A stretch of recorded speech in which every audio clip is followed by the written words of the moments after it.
자, 벌써 수요일입니다. 참 시간 빨리 지나가네요. 오늘도 예수님의 말씀 안에 함께 거하는 저와 여러분 되기를 바랍니다. 오늘 말씀은 로마서 9장 14절에서 24절까지 말씀이에요. 자, 핵심적인 내용들로만 간단하게 정리해서 이야기하려고 합니다. 자, 첫 번째로 우리가 알아야 되는 건 하나님의 주권입니다. 첫 번째, 하나님의 주권. 자, 14절 봅시다. 그런즉 우리가 무슨 말을 하리요? 하나님께 불의가 있느냐? 그럴 수 없느니라. 모세에게 이르시되 내가 긍휼히 여길 자를 긍휼히 여기고 불쌍히 여길 자를 불쌍히 여기리라 하였으니. 자, 이제 어제 말씀에서 하나님의 전적인 선택에 대한 말씀을 들었죠. 그런데 이 하나님의 선택은 우리의 인생의 미래를 하나님이 이미 선택하셨고 예정하셨다라는 내용이 아니라 하나님이 이스라엘, 혈통으로 이스라엘 된 자들을 선택하지 않으시고 믿음으로 아브라함의 후손으로 이스라엘 된 자들을 구원하기로 선택하셨다라는 말씀을 들었죠. 그게 하나님의 선택입니다. 그런데 오늘 바울이 반론으로 시작해요. 하나님께 불의가 있느냐라고 반론을 시작해요. 그 하나님이 불공평한 거 아니냐? 그러면서 어제 말씀에서 이 에서와 야곱에 대한 예를 들으셨죠. 에서랑 야곱이 아직 어머니의 모태에 있을 때, 아직 어떤 선과 악도 행하지 않았을 때 하나님이 야곱을 선택하셨다는 거예요. 자, 그런데 그게 불공평한 거 아니냐? 그런데 말씀하시는 건 뭐예요? 16절이죠. 그런즉 원하는 자로 말미암음도 아니요 다른 박질하는 자로 말미암음도 아니요 오직 긍휼히 여기시는 하나님으로 말미암음이니라. 결국 하나님의 선택은요, 누가 원한다고 선택해 주는 것도 아니고 누가 열심히 한다고 선택해 주는 것도 아니고 오직 긍휼히 여기는 하나님으로 말미암아 하나님 스스로 인하여 선택하신다는 거예요. 그러니까 사람의 외적인 요소, 사람의 의로움, 사람의 잘한 행실, 칭찬받을 만한 결과들, 그런 것으로 하나님이 선택하시는 게 아니죠. 하나님의 긍휼, 하나님의 은혜로 선택하셨다라는 거죠. 그러니까 야곱과 에서도 그들이 뭘 잘해서 야곱을 선택한 게 아니라 하나님의 은혜로 야곱을 선택하셨다는 거죠. 결국 구원의 주권이 사람의 외적 요소에 있는 것이 아니라 하나님의 은혜, 하나님에게 전적으로 구원의 주권이 있다는 것이죠. 그래서 이 앞에서 살펴본 외적인 요소, 혈통적으로 유대인이냐, 율법을 지키느냐, 안 지키느냐, 이런 것들, 혹은 신앙인이냐, 아니면 교회에 등록했느냐, 내가 크리스천이냐, 이런 것들이 하나님의 선택에 영향을 미칠 수가 없다는 거예요. 자, 그러면서 이 로마서에서 얘기한 인간의 본질에 대해서 우리가 한번 좀 살펴봅시다. 인간은 어떤 존재입니까? 인간은 로마서 1장 18절에서 그리고 3장 10절에서 이미 우리가 죄 아래에 있는 존재, 죄 아래에서 죽을 수밖에 없는 존재인 것을 말씀을 하셨죠. 그러니까 우리는 선택받지 못했다고 혹은 선택받았다고 억울하다고 이야기할 수가 없는 거죠. 왜? 모두가 죽을 수밖에 없는 존재였으니까. 그렇기 때문에 하나님은 하나님의 주권으로 하나님의 구원의 대상을 선택할 수 있다라는 거예요. 그리고 그 구원의 대상이 누구다? 믿음으로, 예수 그리스도를 믿음으로 아브라함의 후손된 자들, 믿음으로 구원의 대상이 된 자들을 하나님이 선택을 하신 거죠. 그러므로 여러분, 우리가 우리의 의도, 우리의 나의 생각, 내가 주장하는 옳고 그름을 주장할 필요가 없어요. 의미가 없는 거예요. 왜? 하나님의 말씀대로 하나님이 선택하시기 때문에. 그렇기 때문에 우리가 하나님을 경외하고 두려워할 수 있는 것이죠. 하나님의 말씀을 듣고 그 말씀에 순종해야 하는 것이죠. 이것이 하나님의 주권입니다. 자, 두 번째 중요한 내용은 하나님의 목적입니다. 자, 17절 봅시다. 성경이 바로에게 이르시되 내가 이 일을 위하여 너를 세웠으니 곧 너로 말미암아 내 능력을 보이고 내 이름이 온 땅에 전파되게 하려 함이라 하였으니. 그런즉 하나님께서 하고자 하시는 자를 긍휼히 여기시고 하고자 하시는 자를 완악하게 하시느니라. 이 하나님께서 애굽에 이스라엘 백성이 종되어 있을 때 바로의 마음을 완악하게 하셨다라는 말이 있어요. 그래서 그 바로가 이스라엘 백성을 애굽에서 내보내지 않았기 때문에 하나님께서 이스라엘 백성을 구원하기 위해서 10가지 재앙, 10가지 놀라운 기적들을 보여주셨고 하나님의 능력을 나타내 주셨다. 그 도구로서 바로를 사용하셨다라는 거죠.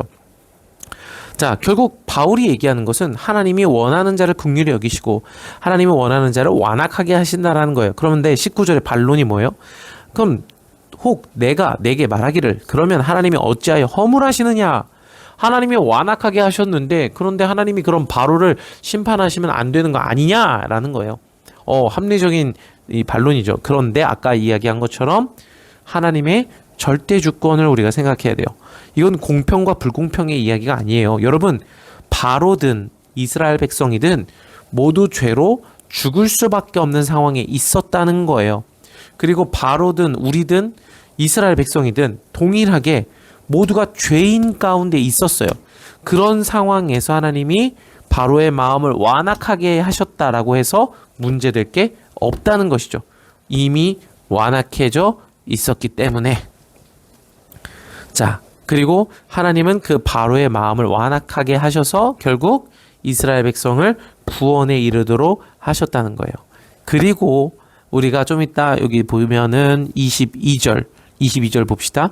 만일 하나님이 그의 진노를 보이시고 그의 능력을 알게 하고자 하사 멸하기로 준비된 진노의 그릇, 누구를 얘기하는 거예요? 바로를 얘기하는 거예요. 17절에 그의 능력을 알게 하고자 하사 멸하기로 준비된 진노의 그릇, 바로. 그런데 그 바로에 대해서 하나님이 어떻게 하셨다고요? 오래 참으심으로 관용하셨다고요. 그러니까 바로를 죽이기로 작정해서 그렇게 하신 게 아니라 하나님이 바로에게도 오래 참으시고 관용하셨다라는 것을 성경이 말하고 있다는 거예요. 왜요? 왜 그렇게 하셨어요? 구원하기 위해서. 바로의 눈앞에 하나님의 전능하심이 10가지나 보였어요. 하나님이 이 애굽을 심판하시는 게 눈앞에 뻔히 보였다고요. 그러면요, 바로가 어떻게 할 수 있어요? 하나님의 전능하심, 그 하나님 앞에 굴복할 수 있어요. 하나님을 따라갈 수 있는 거예요. 그런데 바로는 그렇게 하지 않았다는 것이죠. 자, 바로의 마음을 완악하게 하셔서 바로 앞에 하나님의 전능하심을 보여주셨고 그 보여주시는 모든 과정을 통해서 바로가 하나님 앞에 돌아올 수 있도록 하신 것인데 하나님이 오래 참으시는 과정을 지나신 것인데 그렇게 하지 않은 것이죠. 결국 지금 얘기하고 싶은 게 뭐냐면 바로의 마음을 완악하게 하시든 또 이스라엘 백성을 구원하시든 결국 하나님의 목적은 뭐다? 구원이다라는 거예요. 그것이 하나님의 은사죠. 죄인을 죽을 수밖에 없는 죄인을 완악하여 죽을 수밖에 없는 바로와 같은 자들을 구원하여 내시는 것. 여러분, 우리가 바로와 다를 게 없어요. 하나님의 구원의 일들을 말씀을 아무리 들어도 보지 않죠. 그게 우리예요. 그런 우리를 구원하려고 하시는 것. 이게 하나님의 분명한 의도다라는 거죠. 20절 이 사람아 내가 누구에게 감히 하나님께 반문하느냐 지음을 받은 물건이 지은 자에게 어찌 나를 이같이 만들었냐 말하겠느냐 토기장이가 진흙 한 덩이로 하나는 귀 있을 그릇을 하나는 천 있을 그릇을 만들 권한이 없느냐. 하나님의 절대 주권을 반문할 수가 없습니다. 혈통으로 선택한 게 아니라 믿는 자를 구원의 대상으로 하나님이 선택하셨죠. 자, 그래서 결국엔 오늘 말씀은요, 이 두 가지예요. 하나님의 주권과 하나님의 목적. 하나님의 주권이 뭐예요? 하나님이 믿음으로 예수 그리스도를 믿는 자를 구원의 대상으로 선택하셨다는 하나님의 주권. 그리고 하나님의 목적이 뭐다? 이 완악한 자, 바로와 같은 자를 구원하고자 하시는 게 하나님의 목적이다. 결국 우리는요, 하나님의 주권 앞에서 나의 의, 내 기준, 내 생각이 무의미하다는 것, 나의 의로움의 기준이 무의미하다는 것을 깨달아야 돼요. 그렇기 때문에 하나님의 말씀에 굴복해서 복종함으로 믿음으로 의롭다 하심을 얻어야 합니다. 그리고 하나님의 목적을 생각해야 돼요. 하나님의 목적은요, 구원입니다. 그 목적을 가지고 하나님은 때로는 우리를 징계하시고요. 때로는 우리에게 심판하시고요. 깨트리시기도 하고요. 하나님은 우리를 치료하시기도 하시고요. 하나님은 우리에게 복 주기도 하세요. 무엇을 위해서요? 구원하기 위해서. 구원을 위해서 우리의 모든 삶들을 인도하시는 거예요. 그러니까 여러분, 우리가 내 생각과 내 바람과 다른 어떤 결과, 나의 삶들로 인해서 불평하고 하나님 앞에 불공평합니다, 하나님 이건 불공정합니다 라고 얘기할 게 아니라 하나님의 목적에 나의 마음을 맞춰야 한다는 거예요. 그렇기 때문에 우리가 이 하나님의 의도, 하나님의 주권, 하나님의 목적을 분명히 인지하고 그것을 따라가야 한다는 것입니다. 이것이 하나님의 주권과 하나님의 목적에 대한 오늘 말씀의 내용이었습니다. 우리를 향한 하나님의 목적이 뭐라고요? 구원이라고요. 그 구원을 위해서 하나님은 우리에게 주기도 하고 가져가기도 하신다라는 것입니다. 그래서 어려울 수밖에 없어요. 누가 하나님이 우리의 삶에 뭔가를 무너뜨리거나 우리의 삶에 이 감당할 수 없는 어려움들이 찾아올 때 여러분 다 넘어지죠. 슬퍼하죠. 낙담하고 좌절할 수밖에 없어요. 인간인데 어떻게 안 그래요? 예수님도 힘들어 하셨는데. 그런데 그때 하나님의 목적은 우리를 살리려고 하신다라는 것을 기억해야 한다라는 것입니다.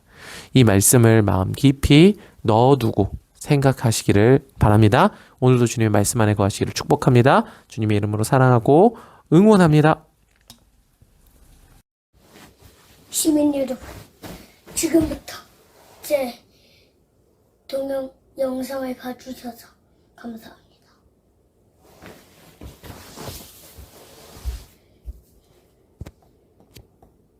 안녕하세요. 야옹이 선생님 2마리예요. 야옹이 선생님 2마리면 어떻게 될까요? 야옹이 하트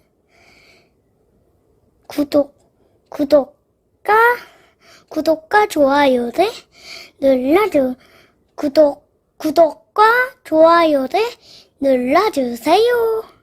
안녕.